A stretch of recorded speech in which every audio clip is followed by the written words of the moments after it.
তারপর আমি গিয়ে দরজা খুললাম। দরজা খুলে আমি হাউমাউ করে কেঁদে উঠলাম আর বললাম, তুমি কেন আমার সাথে এই বেইমানিটা করলে?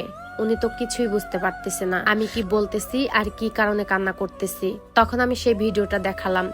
ভিডিওটা দেখেই সে প্রচন্ড পরিমাণ ভয় পেয়ে গেল। তখন সে আমাকে বলতেছে, সেটা আমার ভুল ছিল, তুমি আমাকে ক্ষমা করে দাও। এই বলে সে আমার পায়ে ধরে কান্না শুরু করে দিল। আমি কি করব আমি বুঝতে পারতেছি না। আমি কি তাকে ক্ষমা করে দেব?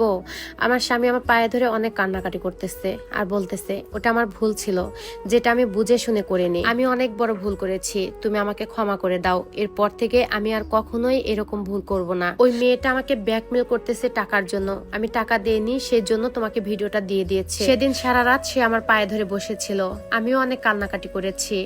তারপর বাচ্চার জন্য, বাচ্চার কথা ভেবে আমি তাকে ক্ষমা করে দিয়েছি। কিন্তু জানেন, আমি এখনো আমার স্বামীকে মন থেকে ক্ষমা করে দিতে পারিনি। আমার বাচ্চার এখন 5 বছর বয়স, আমি এখন আবার গর্ভবতী। গর্ভকালীন সময়গুলো আমার খুবই ভয়ে কাটে। 5 বছর মোটামুটি খুব ভালোই কেটেছে, কিন্তু এখন আমি আবার ভয়ে আছি, আমার স্বামী আবার কখন কি করে বসে। আচ্ছা, আমরা মেয়েরা আমাদের শরীরের সৌন্দর্য নষ্ট করে তাদেরকে বাবা হওয়ার সুখটুকু দিই, আর তারা এই সময়টাতে আমাদের পাশে না থেকে অন্য নারীর হাত ধরে বসে থাকে। এটা কেন পুরুষ মানুষেরা করে, কেউ কি বলতে পারবেন? মুখে মুখে ক্ষমা করে দিলেও আমি তাকে এখনো মন থেকে ক্ষমা করতে পারিনি, আর কখনো হয়তো বা করতেও পারবো না। ওই যে কথায় আছে না, কাঁচ একবার ভেঙে গেলে সেটা আর কখনোই জোড়া লাগে না। আমি সেই ভাঙা কাঁচ, আমি কখনোই আর জোড়া লাগতে পারবো না।